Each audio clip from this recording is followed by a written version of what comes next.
Okay, இப்போ இது இப்படி கொடுத்துருக்காங்க. இதோட நம்பரு 30 541 ஒன்று, 30 114 ஒன்று.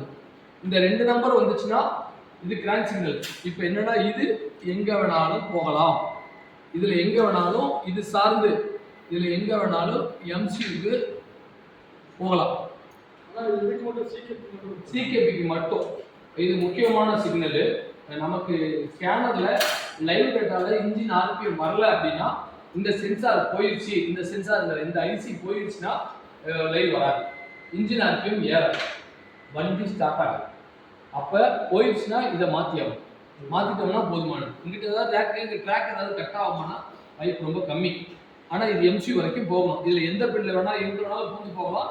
இடையில ஏதாவது ரெசிஸ்டர் ஏதாவது இருக்கலாம், அது நீங்கள் அதை சார்ந்து இந்த டிஃபால்ட்ல போனீங்கன்னா இந்த ஐசி வந்து எம்சி கண்ட்ரோல் பண்ணுங்க. ஆமாம், அதாவது இது அதிகமாக வர்றதை எடுத்து ஃப்ரீக்வன்சி மட்டும் கொடுத்துரும். ஆமாம், இது இன்புட் அவுட் கொடுத்துரும். இந்த கண்ட்ரோல் என்ன பண்ணுறது, எம்சி கண்ட்ரோல் பண்ணிக்கும். இது நம்ம இங்க இருக்க சிக்னல் எடுத்து எம்சி கொடுத்துட்டு இது அதை ஒர்க் பண்ணுங்க. ஒரு இடைத்தரகராக பயன்படுது. ஆமாம், அங்கிட்டு வாங்க, அங்கிட்டு வாங்கி, இங்கிட்டு வாங்கி, ஒரு இடைத்தரகரா. இது இல்லைன்னா இதுக்கும்